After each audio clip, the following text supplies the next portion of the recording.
I'm your presenter, Vanessa Callahan, here to present you some hot tips that you can put into action right away in 10 to 15 minutes every Monday.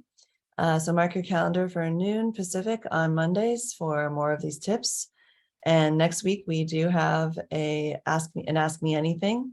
So if you have any questions, you can queue up by dropping them in the group or replying to the email that you received with this recording. So welcome. Today we are talking about a really important topic, which are 3 motivation hacks to get kids off screens.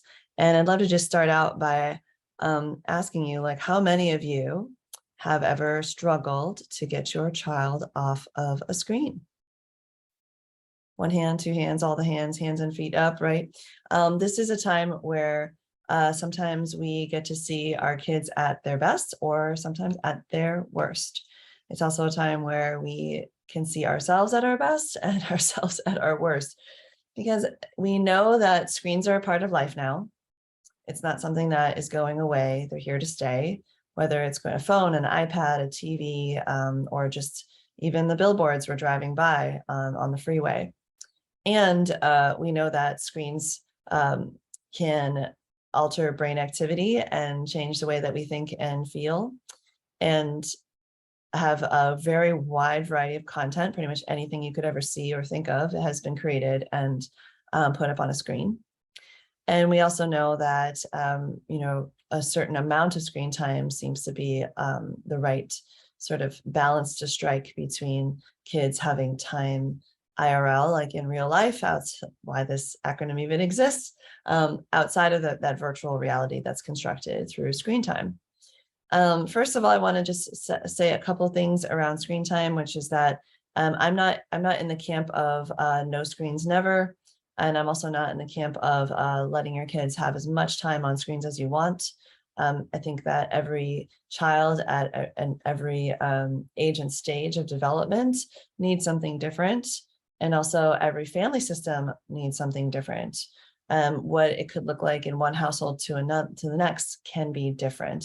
And that's just my general philosophy for approaching giving any sort of tips or advice to parents, is that take everything I say under consideration, but make it yours, make it work for your family. That being said, I have heard complaints, lots of complaints about this exact moment in time that happens over and over again, where it's time for a child to give you your phone back, turn off the iPad, turn off the TV show, and come to the next activity, turn off their game console, stick to their agreement about when they're going to be ending video games and heading to bed. There's all of these moments that are really tough where we're trying to get kids off screens. And that's why this topic came to the top of the list and why I'm here today to give you some tips. So Shalini says, screen time, she's on it this past week as she has a fever. Also gave her Play-Doh, rice sensory bin, and that worked for a while, gave her some writing work, but all this was for a short period and had to restrain her activity by giving her screens. Yeah. So one of the main themes I'm hearing across the board, whether your child is 2 all the way up to 22, is that screen time is a time where, especially for young kids, you can your child will reliably be occupied. Yeah. So it's like sleeping, sometimes sleeping, sometimes eating, almost always screen time. 3 breaks from the sort of intensity of being always on with children. And so no wonder we're having screen time as a part of, at least weekly, but sometimes even daily life. And especially if you are not able to share the caregiving with any other adults, that might be even your go-to, which is understandable. So we're not here to vilify that or make that wrong, but we all know that it would be nice to have a wider variety of activities that kids can engage in that are not necessarily screen-based, and everybody's craving that. So first thing I want to just say right off the bat around motivating kids to get off screens is that you can make a mini routine for that moment that will smooth it out. So if you're finding yourself in power struggles, finding yourself having meltdowns and tantrums, yourself or the child or both, you're finding yourself having to escalate things or give in a lot, just things that make daily life unpleasant every time it comes up. I mean, some folks have even shared with me that they have a little bit of anxiety even around the anticipation of that power struggle that's going to happen when it's time to take the screen away, or that meltdown that's going to happen, etc. So if that's happening, my first tip for you is build a mini routine for what it's going to look like when it's time to separate from the screens. And what I mean by a mini routine is that it's sort of like a role, like the roles that you each will play in making that transition happen. So perhaps it's your role as the adult to give a heads up of how much time is left. And that can be in 5-minute increments, 10-minute increment, 10-minute, or even 1-minute increments. It doesn't really matter where you land on that, but do have some kind of increment that they get used to, so they can start to sense, like, what is 10 minutes? What is 5 minutes? What is 2 minutes? And be willing to play that role in the transition where you are either setting the timer or giving them the verbal heads up for a period of time until they start to internalize that sense of time. The younger the kids, the more they need us to structure this for them. The older the kids, the more they can take responsibility for it by setting their own timer, by, you know, getting a sense of like looking and doing the math of how much time is left in their show and letting you know exactly when it's going to be over. But do have some sort of mini routine in place where you play the role of either helping them get a heads up or helping them form that habit of anticipating when separation is going to happen from the screen time. The second thing that you're going to want to build into the routine is who turns off the device and where does the device go. It seems so obvious, but I tell you, like, if the kid knows, they're the one who needs to push the button, put it, open the cupboard, put it in the cupboard, close the cupboard. It's actually really helpful to get it out of sight, out of mind, by the way. Or hand it to you, or put it in your purse. If it's your, put it in your bag. If it's your phone, put it on the counter in front of you. Have some sort of established mini routine for how that's going to happen. It's going to be really helpful. Then you can let this routine be the boss. Oh, sorry, sweetie, the clock says it's the timer says it's 5 minutes left. Part of the routine is the boss. Oh, yep, this is cupboard time. Goes in the cupboard. Yep. And then you can even, like the folks in my Robust Routines program are right now, including Shalini, who's here on Zoom, you can even map this out together and role play it through and do all the steps of the robust routine process to make sure that it becomes a robust routine that everybody knows how to run and practically runs itself, so that you're not just actually in the routine of reminding and getting into a power struggle and having that meltdown and then everybody being upset. Or the routine of let's negotiate, and then they always negotiate, and then now they always get a little more time, so they're used to that. And then when the one time you are strict, they lose it because they're like, hey, but our unspoken agreement is I say I want more time and you give it to me. How many of you are familiar with one of these patterns? Yeah, that's a routine we don't want to be in. So create a routine that you do want to be in. Yeah, so that's to me top tip. So if you walk away with nothing else, create that mini routine for what does it look like when it's time to transition from screens. Okay. All right. Now, to get them off the screen, sometimes we need to hack into their motivation schemes, right? So we've already done it a bit by making sure that their competency is there around what this mini routine looks like. Maybe we've even gotten them interested in it because they maybe helped us plan it. This is all in the robust routines process, by the way. Maybe they have even figured out something that could be like memorable or even hilarious or fun about that transition, which is something we also do in the robust routines process, that entices them. So that's helpful in that transition piece. Now, more globally, you can look at the larger routine. Where does screen time fit in? And this is absolutely tied to setting limits and setting limits that stick. Having these healthy boundaries in place around what have you figured out is the right number of hours or minutes to watch TV and what days of the week and what time of the day.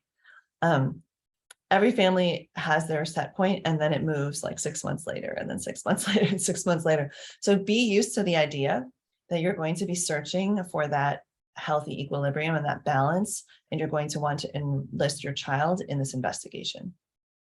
So as a family, what do we think is the right amount of time to watch a screen, what time of day and how often? And if you ask your kid to come up with it and you just put it on their plate to figure out, they won't make good decisions for themselves. We know this, right? Generally, but occasionally, sometimes they were like, well, I think weekdays, they should be shorter, weekends longer. And you're like, yeah, let's go with that. They'll come up with something, but I wouldn't give them the full reign on how long, how often and what time of day. The other thing around this piece, this is hot tip number 2, right, is looking at the bigger routine of, like, let's say the week, is to really have a conversation with your child about why you want to limit the length of screen time. And one of the things that we help kids start to notice and have some self-awareness and self-management around is, when are they actually getting past that point of like being an engaged and active participant in screen time, and have the line between that and kind of falling into a passive, less active, more sort of lulled, maybe even starting to ignore their body signals like hunger, tiredness, and thirst, and having to go to the potty. I call that also like when you feel stuck, like this, when screen time feels sticky, like it's so then you feel stuck and it's really difficult to pull yourself out of it. For some kids, that's 20 minutes. For other kids, they can last an hour and a half or even 2 hours, depending on their age and sort of their ability to sort of self-manage during that time and stay self-aware. It's really a discovery process to find out what that is, but you can speak openly to your kids about that feeling shift where you're like active, you're engaged, you can still be in touch with your body's needs. And when you start to like kind of zone out, I've had a family call it like turn into a zombie, which I'm not sure everybody's a fan of, but, or kind of be like half awake. There's another one, half awake, half asleep, hypnotized, I've heard as well, etc. So when you do that, then you can start to have them participate and have a more sense of autonomy and self-possession and self-awareness and self-regulation around how much screen time. Because in the end, we'd want them to internalize these healthy boundaries so that they can make a decision as a young adult that maybe binging something for more than 2 hours is not the best idea, because then they actually end up feeling exhausted and they forget to eat and they forget to go to the bathroom. And maybe 6 hours of gaming is not the right decision for how to spend the weekend. Like maybe you need to break that up with some time outdoors and some exercise and a meal and get to bed and actually take a shower today. These are real concerns that are happening with folks in their 20s and 30s, parents who are watching their children like kind of fall into these habits and stay there. And they don't necessarily make the best food choices and dietary, lifestyle choices if they're very tied into that virtual experience. So that's another thing to consider. So we've got the little mini routine of the separation, get on that right away, do that as soon as possible as your low-hanging fruit. And then the bigger, longer journey is helping kids have that self-awareness and self-regulation around, how am I actually feeling while I'm watching this? Have I gotten to that kind of saturation point or that like tipping point where now I'm passive, I'm lulled, I'm hypnotized, I'm zoned out, whatever you end up calling it, zombie mode?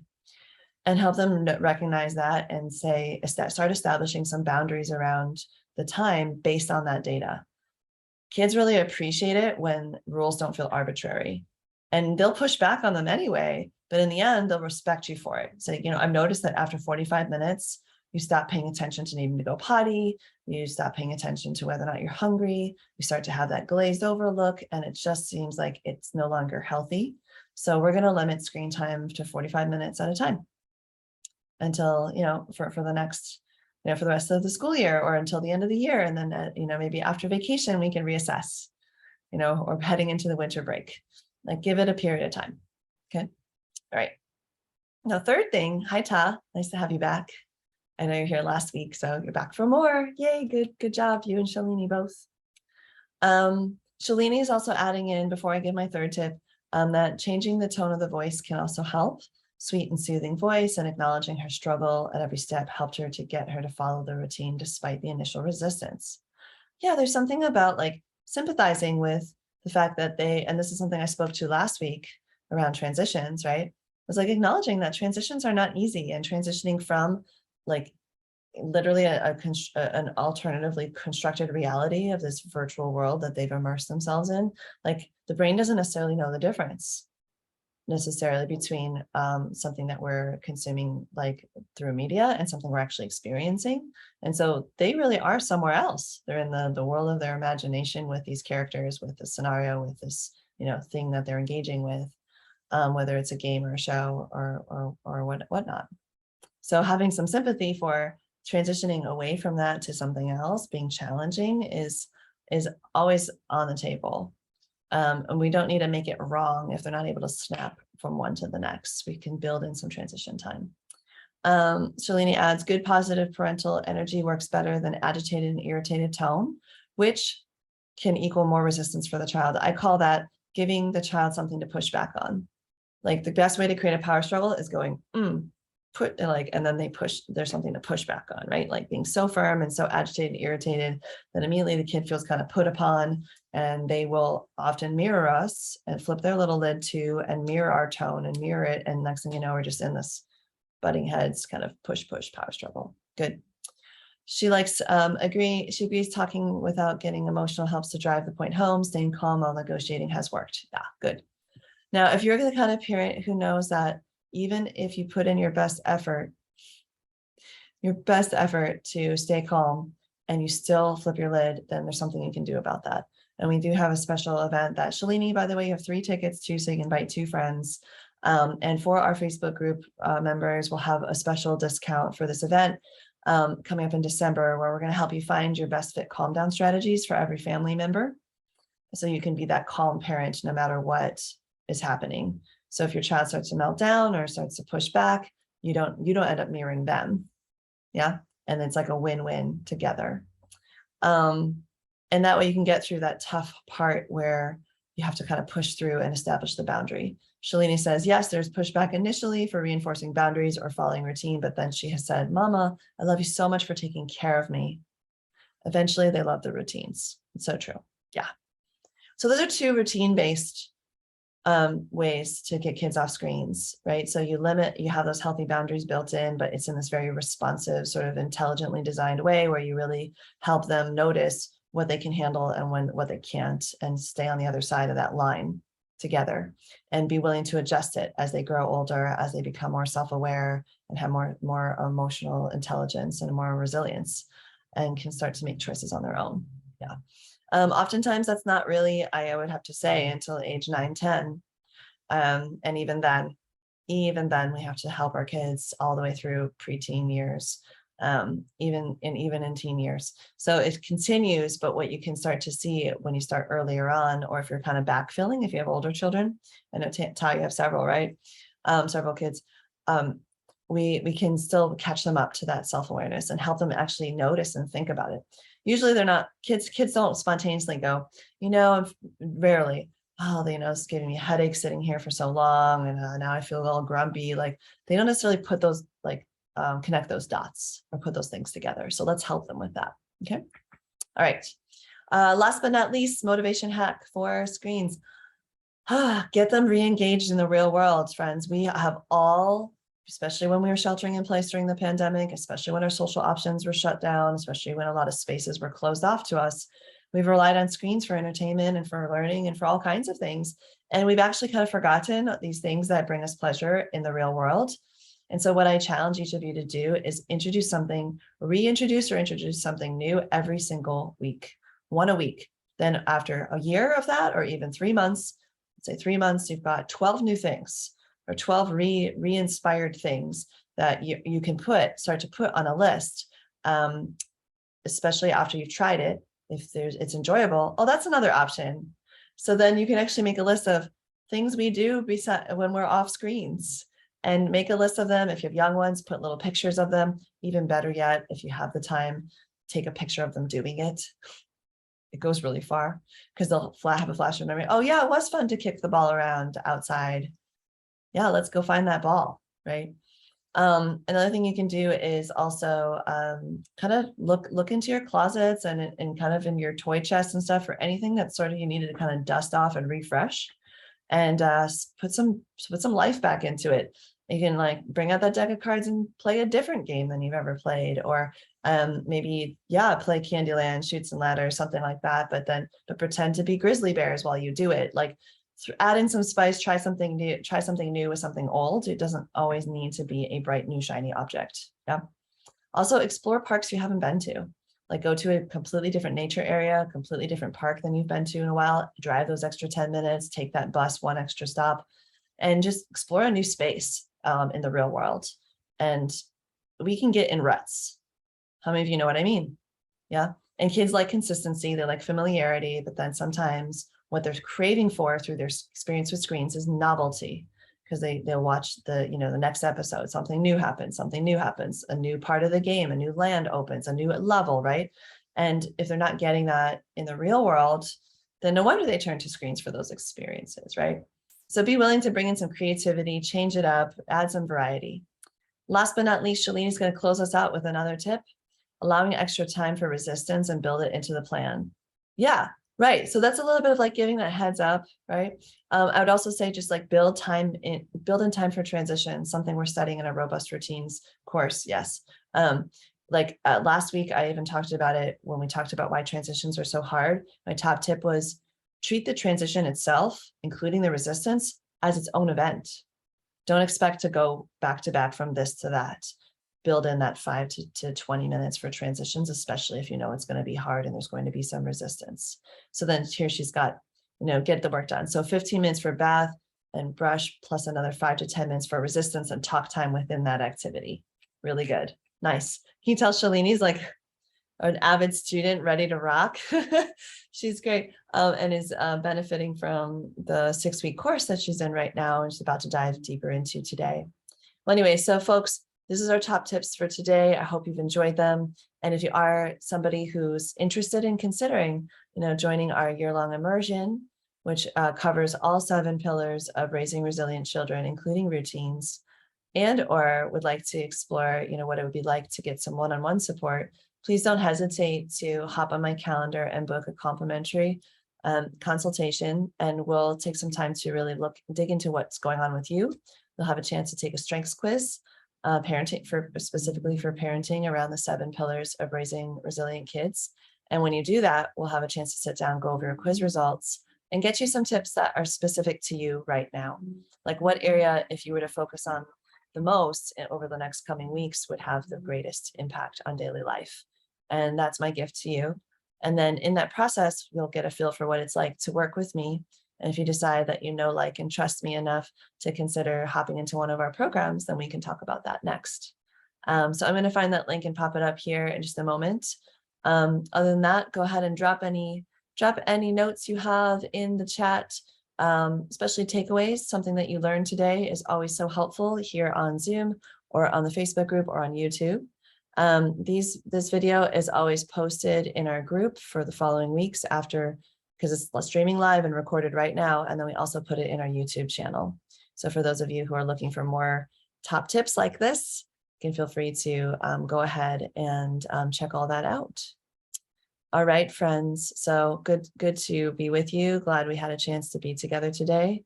I think that, let's see, this is the right link for strategy session. Yeah. So like Ta, I know that you qualify for one because you haven't had one yet. Shalini says her takeaway is put healthy boundaries around routines. And other folks will be letting us know on Facebook as well. So please do go ahead and add your comments here. And if you haven't yet booked a strategy session, feel free to go ahead at the link I provided, my gift to you. And we'll all be able to move forward with more resilience and hopefully more motivation to change it up and have some good boundaries around screen time. It's a big and worthy goal. So good luck with your next steps with that. Let us know how it goes. Always feel free to come back and post in the group and let us know what you've been trying and how it's been going. All right, lots of love to you until next time. You're a calm, empowered parent raising happy, confident, resilient kids, and we see you, and much love to you, and we'll be together again soon. See you next week for Ask Me Anything, or I'll hopefully see a few of you on my calendar. Bye for now.